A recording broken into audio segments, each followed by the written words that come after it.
माघ मेला बहुत प्राचीन है महाराज जी। थोड़ा सा माघ मेले के बारे में कम शब्दों में माघ मेले का इतिहास बताएं। ये माघ मेला जब से सृष्टि है, सृष्टि की शुरुआत यहीं से होती है। ब्रह्मा जी जब सृष्टि की रचना प्रारंभ करते हैं तो यहीं हजारों वर्ष तक यज्ञ करते हैं। जहाँ विशेष याग की जो भूमि है उसी को प्रयाग कहते हैं। तो यज्ञ भूमि है। उसके बाद यहीं से सृष्टि की रचना प्रारंभ हो जाती है। यहाँ सृष्टि का लय भी यहीं से होता है। अक्षयवट भगवान है किला में। जब सारी सृष्टि लय हो जाती है तो भगवान सारी सृष्टि को अपने में समाहित करके यहीं वट के पत्ते के ऊपर बाल मुकुंद भगवान दाहिने पैर का अंगूठा चूसते हुए आनंद में रहते हैं। यहाँ समुद्र कूप है जहाँ जल उबलना शुरू होता है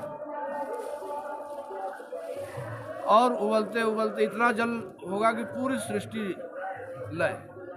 तो यहीं से शुरुआत होती है सृष्टि की, यही प्रलय हो जाता है। ये तीर्थराज है महाराज जी। यहाँ पे बहुत सारे कल्पवासी भारत के अनेक राज्य से आते हैं, तो आते हैं, कामना क्या होती है और वह कामना कैसे सिद्ध होती है, ये थोड़ा बताएं। कामना जिसकी जो कुछ भी होती है वो अवश्य ही पूरी होती है, क्योंकि इस समय प्रयागराज महाराज बांट रहे हैं। जो भी आता है उसको मिलता है, और जो कुछ भी नहीं चाहता, जो यहाँ कुछ भी नहीं करता, उसको भी यहाँ प्राप्त होता है। यहाँ आकर कुछ भी ना करे, केवल इस पवित्र भूमि में, इस क्षेत्र में कोई आ जाता है, आते ही उसको जो आनंद, जो शांति का अनुभव होता है। शांति आनंद का मतलब होता है कि हम संसार की समस्याओं को भूल जाएं। यहाँ आकर लोग अपने घर की समस्याओं को भूल जाते हैं, उनको दिन और तारीख भी याद नहीं रहती। ये यहाँ आने का प्रभाव है, यहाँ के वातावरण में। और अन्यत्र आपको नींद नहीं आएगी अगर थोड़ा सा भी शोरगुल हो। यहाँ आपको खूब नींद आएगी, ये सब प्रत्यक्ष।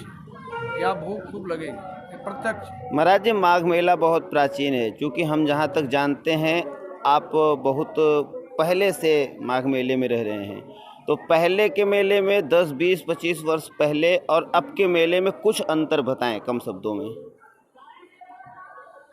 पहले के मेले में और अब के मेले में कोई खास अंतर नहीं है। अंतर यह है कि अगर आप यहाँ ये मेला क्या है, क्यों है, तो इसको आध्यात्मिक मेला कहते हैं। पहले भी ऐसे शोरगुल होता था, इस शोरगुल की आवश्यकता यहाँ नहीं है। ये सरकार को चाहिए कि इसको बड़ी कठोरता से लागू करें, क्योंकि ये आध्यात्मिक मेला है। यहाँ अध्यात्म के लिए लोग आते हैं, यहाँ साधक लोग आते हैं। जो साधना अन्यत्र 100 साल करने के बाद मन की, बुद्धि की जो स्थिति होती है, वो यहाँ 1 महीने में प्राप्त हो जाती है। महाराज जी, संतों में राजनीति माघ मेले में देखने को मिलती है। चूँकि आप राजनीति की चर्चा की, इसलिए मुझे पूछना पड़ा। आप इसको किस तरीके से देखते हैं? संतों की राजनीति राज पाने के लिए नहीं है, क्योंकि राजनीति भी, अगर धर्म यहाँ का प्राण है तो राजनीति भी शरीर है। जैसे शरीर से प्राण निकल जाए तो शरीर किसी कार्य की नहीं होती, उसमें सड़ांध उठने लगती है। और इसी तरह धर्म जो है ना, जिस राजनीति से धर्म निकल गया वो धर्म निष्प्राण हो। राजनीति हो, धर्म हो, एक सब किसके लिए है? केवल मानवता के लिए, मानव के सुख के लिए। महाराज जी, प्रयागराज में क्योंकि संतों की भीड़ है और मैं लगभग एक महीने से संतों से ऐसे ही तीखे सवाल कर रहा हूं, तो आपसे भी हम कुछ जानकारी लेना चाहेंगे। हम राम मंदिर की ओर आपको ले चलेंगे। बहुप्रतीक्षित निर्णय आया और विशाल मंदिर निर्माण हुआ और चल भी रहा है। लोगों ने मुहूर्त पे बहुत कटाक्ष किए, विद्वानों ने किए, शंकराचार्य तो गए ही नहीं। आपकी क्या राय है मुहूर्त को लेकर?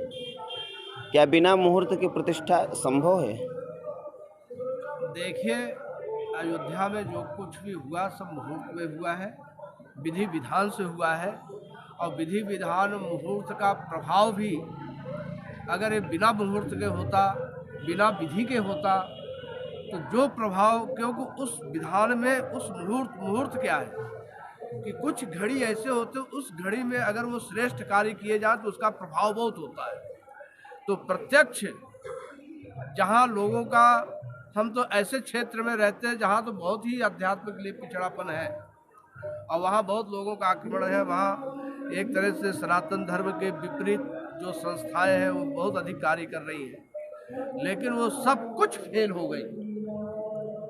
जिस दिन प्राण प्रतिष्ठा थी, गांव गांव में ऐसी जागृति, भले उनके समझ में कुछ ना आया हो, लेकिन जगह जगह भंडारे, ऐसा उत्सव, ऐसा एक वातावरण हुआ, तो उसका विरोध हम समझते किसी ने नहीं किया है। हमारे जगत गुरु शंकराचार्य भगवान जो जितने भी प्रतिष्ठित हैं उन्होंने तो कोई विरोध किया नहीं है। कुछ लोग राजनीति से प्रेरित हैं। निश्चलानंद जी ने कहा महाराज जी कि प्रधानमंत्री जी मूर्ति छुएंगे तो क्या मैं ताली बजाऊंगा। और उन्होंने एक बात और कही कि हमारे पास जो पत्र आया उसमें लिखा है एक व्यक्ति ही आ सकता है, तो ये हमारे पद एवं गरिमा के विपरीत है, इसलिए वो जाने से मना किया। इसको कैसे आप देखते हैं? ये उनकी मर्यादा है। क्यों?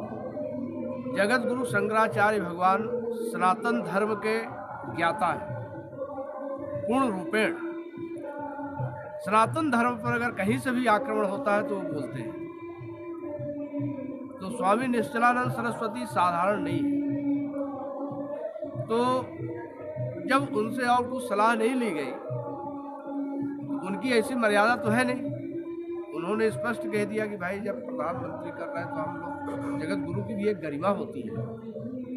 हमें एक व्यक्ति को बुलाया गया, हम बाहर बैठे रहे, हमसे कुछ सलाह नहीं लिया गया, ना कुछ पूछा गया, तो उनके गरिमा का उन्होंने कोई गलत बात नहीं कही। और हमारे जगत गुरुओं ने सनातन धर्म के लिए उपेक्षा रहते हुए इस मर्यादा का, अपने आप को मर्यादित रखते हुए उस गद्दी को विवादित ना हो, जबकि उसके ऊपर भी बहुत आक्रमण हुआ।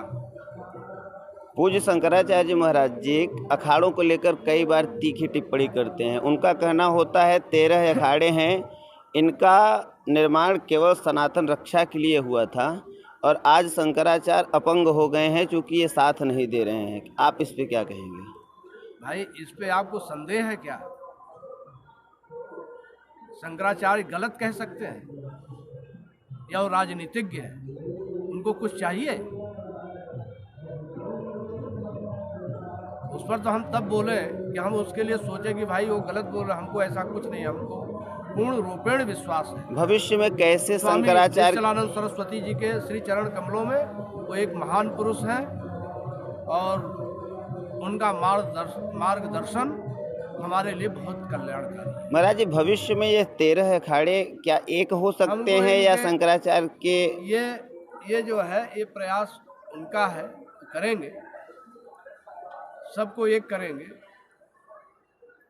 और ये ऐसे ही नहीं बिखर गए हैं, इनको बिखेरने के लिए बहुत ताकतें लगी बाहर की। जो भ्रमित किया गया है उस भ्रम का निवारण महापुरुष ही करके इनका जो सही कार्य है उस पर वही लाएंगे। महाराज जी, मेले की व्यवस्था भी थोड़ी हम वार्ता जरूर करेंगे। पहले माघ मेले में मिट्टी का तेल मिलता था और इसकी ज़रूरत बहुत होती है मेले में, क्योंकि कल्पवासी भी हैं, स्नानार्थी भी हैं, संत भी हैं, सब धुनी रमाते हैं। तो संत तो एक बार अग्नि जला लेते हैं, चलते हैं, किंतु कल्पवासी सुबह शाम ही जलाते हैं। मट्टी का तेल नहीं मिल रहा है। एक संत मुख्यमंत्री हैं और आप भी संत हैं, क्या मिट्टी का तेल फिर से मेले में मिलना चाहिए? मिट्टी के तेल की आवश्यकता क्या है? यहाँ स्टोव वगैरह तो जलते नहीं है, न लालटेन जलती है, बिजली लाइट सब है। बुजुर्गों, और आजकल लोग सब सिलेंडर चूल्हा गैस ले आते, मिट्टी के तेल की आवश्यकता नहीं नहीं महाराज जी, है क्या, चूँकि संतों के बीच में हम देखते हैं तो वहाँ तो धूनी लगी रहती है, चैला जलता रहता है, किंतु जो कल्पवासी हैं, कल्पवासियों के बीच में गया तो उनकी ये समस्या है कि हम लोग सुबह सुबह गंगा नहा के आते थे, मिट्टी का तेल थोड़ा गिरा के आग जला के ताप लेते थे। तो ये दिक्कत है कल्पवासियों के लिए। हाँ, तो ये है, तो इसके लिए जो है सरकार अपने आप व्यवस्था करेगी, समझेंगे भाई ये कष्ट है। त्रिवेणी एक्सप्रेस न्यूज़ पे योगी जी को भी हम बहुत प्रशंसा करते हैं। योगी जी को शायद इसका क्या पता नहीं लगा होगा कि कल्पवासियों को कष्ट हो रहा है, नहीं तो योगी जी जो है राष्ट्र के लिए बहुत अच्छा काम कर रहे हैं, राष्ट्र की संस्कृति के लिए कर रहे हैं, और संस्कृति के जो अनुयायी हैं उनके ऊपर वो पुष्प वृष्टि करते हैं। उनको उनके अज्ञानता में है, अगर उनको ऐसा पता लगेगा तो जरूर ऐसी व्यवस्था रखें। महाराज जी, एक अंतिम बात आपकी तरफ से, माघ मेले से युवाओं को आप क्या संदेश देंगे? युवा यहाँ आते हैं, भारी संख्या में आते हैं, यहाँ से क्या सीख के जाएं, क्या लेके जाएं? युवा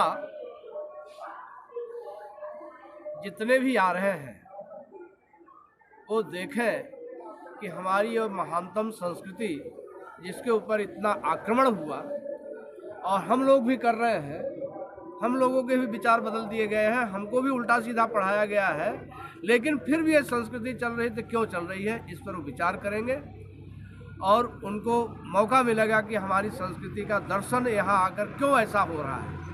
क्योंकि हमारी संस्कृति मनगढ़ंत कपोल कल्पित नहीं है, ये सत्य पर आधारित है, ये वास्तविकता है।